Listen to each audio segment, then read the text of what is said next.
معزز سامعین محترم، حضور سید عالم صلی اللہ علیہ وسلم نے ارشاد فرمایا، میرے آقا مولا نے فرمایا 4 لوگ ایسے ہیں جو اللہ کے غضب میں صبح کرتے ہیں اور اللہ کے غضب میں شام کرتے ہیں۔ صحابہ نے پوچھا یا رسول اللہ وہ 4 کون سے ہیں؟ میرے آقا مولا صلی اللہ علیہ وسلم نے فرمایا ایک تو وہ ہے، وہ مرد ہے جو عورتوں جیسی مشابہت اختیار کرے، اور ایک وہ عورت ہے جو مردوں جیسی مشابہت اختیار کرے۔ تو وہ اللہ کے غضب میں صبح بھی کرتے ہیں اور اللہ کی ناراضگی میں شام کرتے ہیں۔ اور میرے آقا مولا صلی اللہ علیہ وسلم نے اپنی زبان مبارکہ سے لعنت فرمائی ان مردوں پر بھی اور ان عورتوں پر بھی۔ میرے آقا مولا صلی اللہ علیہ وسلم نے فرمایا المشتبہین من النساء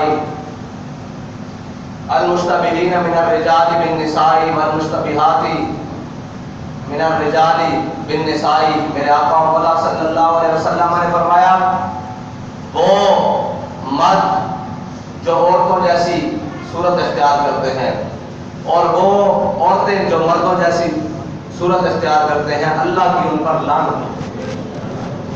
اب لعنت سے مراد کیا ہے جی؟ لعنت سے مراد یہ ہے کہ لغوی معنی اس کا یہ ہے کہ اللہ کی رحمت سے محروم ہو جانا، اور جو اللہ کی رحمت سے محروم ہو جائے وہ اللہ کے غضب کا مستحق ٹھہرتا ہے، اور جو اللہ کے غضب کا مستحق ٹھہرے وہ دنیا و آخرت میں برباد ہو جاتا ہے۔ یہ ہے لعنت کا معنی۔ اور میرے آقا مولا صلی اللہ علیہ وسلم وہ زبان جس کو سب کو ان کی کنجی کہیں، اس کی نافذ حکومت پہ لاکھوں سلام۔ اب جس زبان سے ان کے اوپر لعنت ہوئی ہے وہ تو قیامت تک برستی رہے گی۔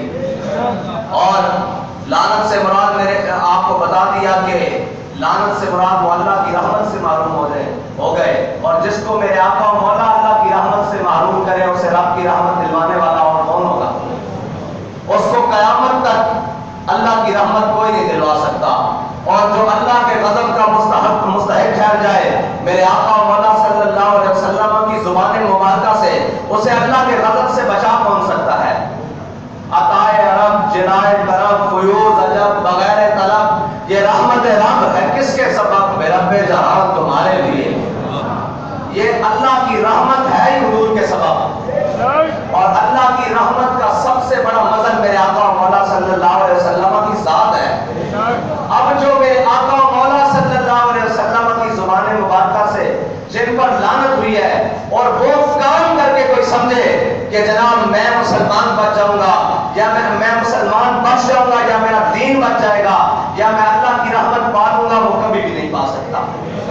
اب رہی بات، پوری دنیا میں ایک ڈھونگ رچایا گیا، وہ سب سے پہلے حقوق نسواں پہ ڈھونگ رچایا گیا جی، عورتوں کے حقوق۔ پھر اس کے بعد رچایا گیا جی اقلیتوں کے حقوق۔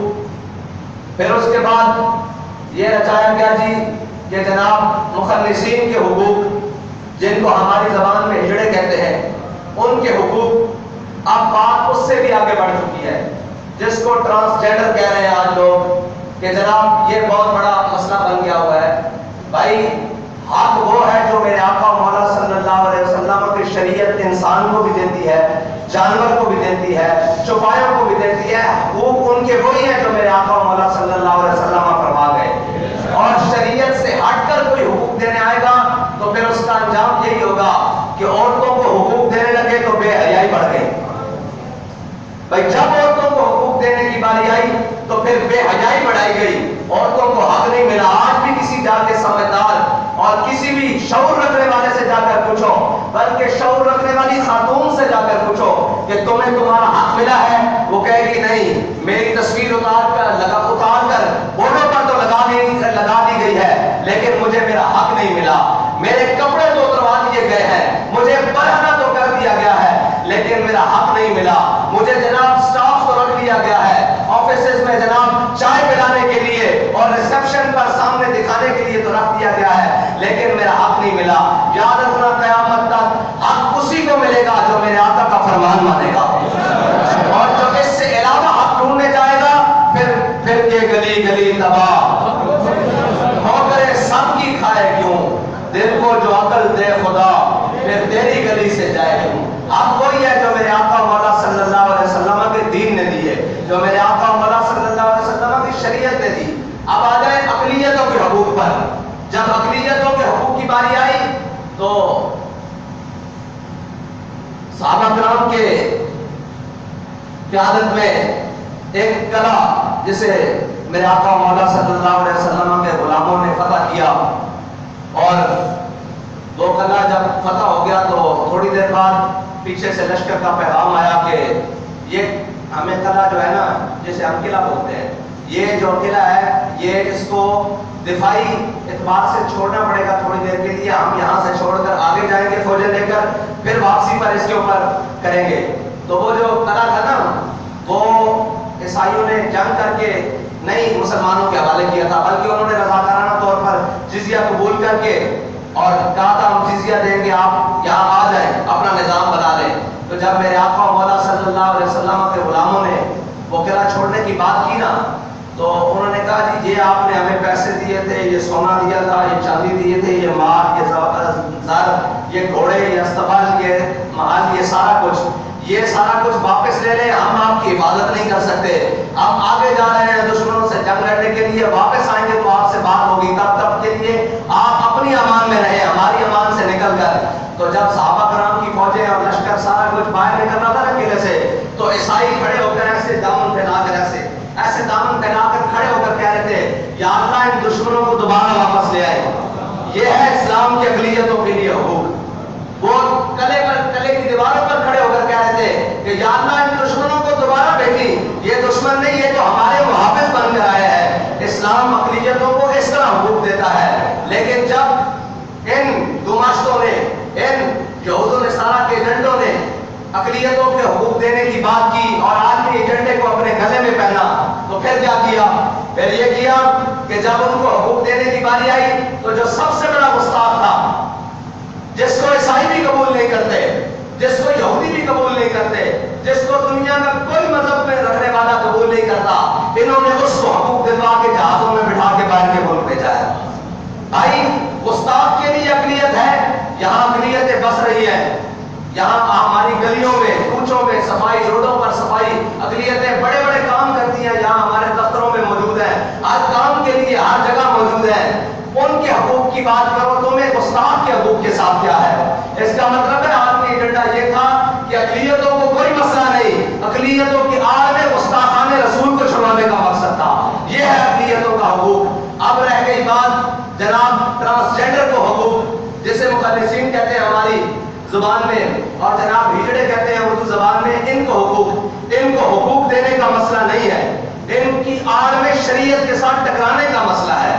بھائی کائنات میں کسی کا بھی حق ہو, وہ میرا ذاتی حق کیوں نہ ہو, وہ کسی کا ذاتی حق کیوں نہ ہو, جب وہ شریعت سے ٹکرا جائے گا اس کا حق رہے گا ہی نہیں.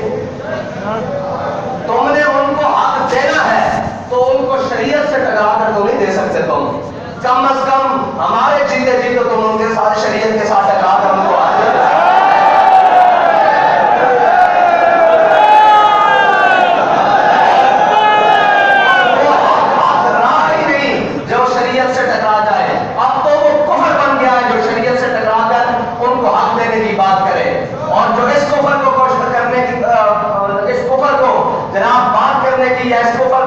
نافذ کرنے کی بات کرے گا تو پھر اسلام کے سپاہی اس کے سامنے کھڑے ہو جائیں گے, اور انشاءاللہ پھر اس طرح کھڑے ہوں گے جس طرح فیض آباد میں کھڑے رہے گا, اور پھر اس طرح کھڑے رہیں گے جس طرح وزیر آباد میں جناب ناموس رسالت پر پہرا دینے کے لیے کھڑے رہے گا. خبردار جو شریعت سے ٹکرائے گا. ہمارے بڑوں نے اس ملک میں قربانیاں تمہاری عیاشی کے لیے یا شریعت سے ٹکرانے کے لیے نہیں دی. ہمارے بڑوں نے قربانیاں اس ملک میں اس لیے دی تھی کہ اس ملک کا نظام لا الہ الا اللہ محمد رسول اللہ کے مطابق چلے گا. اس ملک کا نظام میرے آقا مولا صلی اللہ علیہ وسلم کے دین کے مطابق چلے گا. اس ملک کا نظام میرے آقا مولا صلی اللہ علیہ وسلم کی شریعت کے مطابق چلے گا. وہ تو ہم نااہل تھے اور ہمارے بڑے نااہل نہیں ہیں, ہم نااہل ہیں کہ ابھی تک تمہارے سامنے کچھ کر نہیں سکے, اور ورنہ تو یہ قوم اور ان کی آنکھیں کھلتی نہیں، اور جناب اتنے بڑے بڑے لوگ اپنی زندگیاں جناب گزار کر ان کے درمیان سے چلے جاتے ہیں، ان کو پھر عمران خان میں ان کو پھر وہ جناب لانتی اعظم، وزیر اعظم تو نہیں ہے، وہ لانتی اعظم ہے نا۔ ہم نے بات کی تھی تو بڑے سارے کہہ رہے تھے جناب وہ تو ریاستی سطح کا گستاخ ہے، ملعون میکرون، اس کے ساتھ جو جبڑے ڈالیں وہ اس ملک کا وزیر اعظم نہیں رہ سکتا، بالکل نہیں رہ سکتا۔ اس ملک کا وزیر اعظم وہ رہ سکتا ہے جس کے دل میں یہ بات پختہ ہو کہ من سب نبی اور یہاں کہتے ہیں کہ ہم بھی عاشق رسول ہیں۔ خدا کی قسم اٹھا کر بتاؤ، ایک بھی عاشق رسول ہوتا اور اس کے سامنے مکرون ہوتا، اس کو جبھا ڈالتا یا پھر اس کو ایک بھی عاشق رسول ہوتا پوری کابینہ میں؟ یہ کہتے ہیں ہم عاشق رسول ہیں۔ اب بتاؤ کون عاشق رسول ہے؟ بتاؤ ہمیں۔ یہ کہتے جب بات آئے ابھی ربیع الاول شریف آئے گا، ان کو ایک آیت یاد ہے، وما ارسلناک الا رحمۃ للعالمین۔ اور جناب اب بتاؤ عاشق رسول کون ہے؟ دکھاؤ ایک عاشق رسول پوری کابینہ میں۔ وہ سارے لانتی بیٹھ کر اس کے ساتھ جب ڈال رہے ہیں، اس کا مطلب ہے کہ غیرت تو ان کے اندر ہے ہی نہیں، اور جس کے دل کے اندر اپنے نبی کی غیرت نہیں، وہ کائنات کا سب سے بڑا بے غیرت ہے۔ نہ اس کا دین قبول ہے، نہ اس کا ایمان قبول ہے، نہ اس کی نمازیں قبول ہے، کوئی چیز بھی قبول اس کی نہیں۔ جس کے دل میں اپنے نبی کی غیرت نہیں، وہ مسلمان ہی نہیں۔ اور جو اتنے بڑے استاد کے سامنے بیٹھ کر اس کے ساتھ تعلق داریت کی بات کرے، وہ مسلمان ہو ہی نہیں سکتا، اور جو مسلمان نہیں وہ اس ملک کا وزیر اعظم نہیں ہو سکتا۔ جاؤ جا کر کہہ دو یہ ہمارا فتویٰ ہے، بس تم نے جو حلف اٹھایا اس کے ساتھ بغاوت کی ہے۔ اس حلف کے اندر لکھا ہوا ہے میں حضور کو بحیثیت خاتم النبیین مانتا ہوں۔ اگر تو حضور کے ساتھ محبت رکھتا ہے اور حضور کے دشمنوں کے ساتھ دشمنی نہیں رکھتا، تو مسلمان ہی نہیں ہے، وہ مسلمان ہی نہیں ہے جو حضور کے دشمنوں کے ساتھ دشمنی نہیں رکھتا، اور پاکستان کے آئین کے مطابق تو وزیر اعظم رہ ہی نہیں سکتا۔ یہ ہے بات، اور یہ یاد رکھنا، تم معیشتوں کے لیے رونے پھرتے ہو، اللہ تمہیں سب کو ذلیل کرے گا۔ حضرت لوط علیہ السلام کی قوم پر جب عذاب آیا نا، تو جب فرشتے لوط علیہ السلام کی قوم کی زمین کو ایسے اوپر لے کر گئے نا، تو مکلف نہیں ہے جانور جو ہے وہ مکلف نہیں ہے، لیکن کہتے ہیں کتوں کے بھونکنے کی آواز اور لوگوں کے اذان دینے کی آواز یا ان کے بولنے کی آواز آ رہی تھی۔ جب وہ واپس آیا تو اس کا مطلب ہے سارے رگڑے گئے تھے، تمہاری وجہ سے اب کوئی بھی رگڑا جائے، لیکن اللہ کے عذاب سے تم بچ نہیں سکتے۔ اور یہ یاد رکھنا، جس نے حضور کی ناموس سے ٹکر لی ہے وہ بچا نہیں ہے، ایک ایک کر کے ذلیل ہو رہے ہیں۔ اور یہ کچھ بھی نہ رہے بھائی، ہماری بات بس حضور سید عالم صلی اللہ علیہ وسلم کی عزت پر پیرا دینا ہے، ان کے دشمنوں سے دشمنی رکھنی ہے، ان کے جناب بارے میں کروڑویں حصے میں بھی جو حضور کے بارے میں برا خیال کرے، ہم اس کے سب سے بڑے دشمن ہیں۔ گستاخ تو بڑی بات ہے نا، جو حضور اور جو حضور کے گستاخوں سے جاری رکھے، ہم اس کے سب سے بڑے دشمن ہیں اور رہیں گے انشاءاللہ قیامت تک۔ اور ہماری دشمنوں کا بابا جی کے سامنے ایک شخص پڑھا کرتا تھا، میری دشمنی تیرے دشمنوں نال میری دشمنی تے میرا ہر سجن تیرے واسطے، ہاں تیرے دشمنوں نال ساڈی دشمنی۔ اور یہ یاد رکھی تے ساڈا ہر سجن حضور واسطے، جڑا ساڈے نال ہے، جڑا لبیک یا رسول اللہ دے نعرے نال ہے، وہ صرف حضور واسطے ہے، اور کسی پیر واسطے نہیں، اور کسی سیاستدان واسطے نہیں۔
لفظ ایسا رکھ دیں اور پھر اس لفظ نو بڑھا کے بعض لوگ کہہ رہے سن کہ جی میڈیکل بورڈ بنا دیتا چاہے تاکہ وہ انہوں دی یہ تشخیص کر رہے کہ وہ مرد ہیں یا عورت ہیں.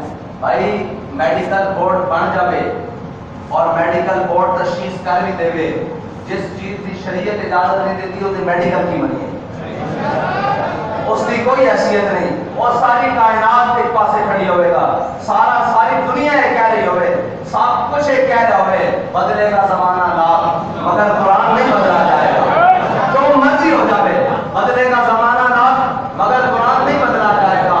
اے قول محمد قول خدا, فرمان نہیں بدلا جائے گا. جو اسلام شریعت کہہ دے گی اور دی ذات ساری کائنات بھی آ جائے سانو کوئی گل وہ گل اسی طرح ہی ہوئے گی جو میرے آقا مولا صلی اللہ علیہ وسلم نے فرمائی. میرے آقا مولا صلی اللہ علیہ وسلم نے فرمائی لعن النبی صلی اللہ علیہ وسلم المخلصین من الرجال والمترجلات من النساء وقال اخرجوهم من بيوتكم قال فاخرج النبي صلی اللہ علیہ وسلم فلانا واخرج عمر فلانة.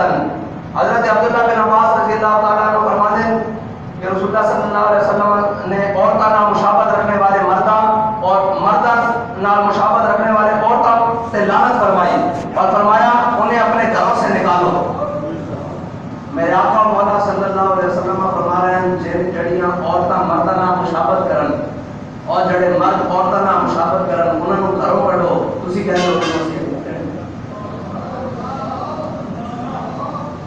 سیدھی سیدھی گل ہے, بالکل اس کی کوئی دوسری رائے نہیں. ایک گھما کے ادھروں لے آن ادھروں پکڑن جناب اس کے اندر امینڈمنٹ یہ وہ. بھائی میرے آقا مولا صلی اللہ علیہ وسلم کا صحیح فرمان موجود ہے, بخاری کی حدیث ہے, بخاری شریف کی حدیث ہے. میرے آقا مولا صلی اللہ علیہ وسلم نے فرمایا انہیں اپنے گھروں سے نکالو.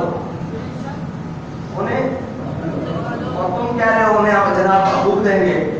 جو مرد عورتوں کی مشابہت رکھتے ہیں کرتے ہیں اور جو عورتیں مردوں کی مشابہت رکھتے ہیں, کفر کا یہی تو مسئلہ ہے کہ وہ ہر چیز وہ لائے گا جو میرے آقا مولا صلی اللہ علیہ وسلم کے فرمان سے ٹکرائے گی. اس کا مقصد ہی ہے. لیکن یاد رکھو سارے لمحہ پہ جان سارا کچھ ہو جاوے مان جان اسی یہ تہاڈا قانون پاس نہیں ہون دیں گے. اسی اینو بتی بنا دینا تہاڈے اسپتال تو صاف نہیں دے دیں گے. بالکل یاد رکھنا تسی کسی غلط فہمی کا شکار ہو کہ ساڈے ہوندے تسی حضور سید عالم صلی اللہ علیہ وسلم کی شریعت نال کھلواڑ کرو گے. اور وہ سارے کہنے جی بڑا عاشق رسول ہے. میں کہا کتنی سوا 100 150 سیٹاں تو ہے کو ہونی نا. نہیں اچھا کہنے نہیں ہم موجود نہیں تھے. میں کہا خنزیر کی اولاد میرے کو کچھ اور نہ سن لینا. اسی تصحیح جنہوں نے پیش کی تصحیح قانون اپنے یہود نصارا تے کہتے ہیں پیش کرنے والے بھی انہیں تے پاس کرنے والے بھی انہوں پاس کرنے والے بھی تینوں لانتی موجود سن ہوندے وچ اور تینوں لانتیاں دے نمائندے موجود سن ہوندے وچ. اس تو بڑی لعنت کی ہے کہ جتوں میرے آقا مولا صلی اللہ علیہ وسلم فرمان جڑا یہ حرکت کرے جڑا انہاں دے نال مشابہت اختیار کرے جڑی عورت مرداں نال یا مرد عورتاں نال اونوں اپنے گھراں وچوں کڈو تے تسی کہو اسی انہاں نوں حکم دینا. اس تو بڑی شریعت نال ٹکراؤ کی ہے. اگے میرے آقا مولا صلی اللہ علیہ وسلم نے فرمایا ان کو گھروں سے نکالو. پھر آپ صلی اللہ علیہ وسلم نے اسی طرح ایک مرد کو نکالا ہے, یعنی جب نکالا گیا تو پھر مدینے سے نکالا گیا نا. جب گھروں سے نکلا تو پھر کسی گھر مدینے والے نے تو اپنے گھر میں اس کو بنا لی تھی ہوگی. پھر میرے آقا مولا صلی اللہ علیہ وسلم کے بعد حضرت فاروق اعظم کے دور میں اسی طرح ایک عورت کو نکالا گیا. یعنی دونوں چیزیں موجود ہیں, مرد بھی موجود ہے. کہتے ہیں کہ خواتین کے حقوق. میں نے کہا وہ خاتون ایسی نہیں ہے جو میرے آقا مولا صلی اللہ علیہ وسلم کا کلمہ پڑھ کے حضور کی شریعت سے ٹکرا جائے. اس کے سارے حقوق سلب ہو جاتے ہیں. اور جو حضور کے دین سے ٹکرا جائے وہ مرد ہو یا عورت ہو, وہ مسلمان ہو, کوئی بھی ہو, اور میرے آقا مولا صلی اللہ علیہ وسلم کے بارے میں بات کرتے اس کے سارے حقوق سلب ہو جاتے ہیں. اسی وقت اس کا کوئی حق رہتا ہی نہیں. حق وہی ہے جو اسی کا ہے جو میرے آقا مولا صلی اللہ علیہ وسلم کے دین اور شریعت کے آگے ایسے ہاتھ باندھ کر سر بردار کرتا ہے. یہ شریعت تو وہ ہے مولا کائنات فرماتے ہیں اگر ہماری عقلوں کے مطابق شریعت ہوتی تو پاؤں کا مسا نیچے سے ہوتا, اوپر سے نہ ہوتا. بھائی مولا کائنات علی المرتضیٰ اور جناب میرے آقا مولا فرمائے میں علم کا شہر ہوں, علی اس کا دروازہ ہے. علم کا دروازہ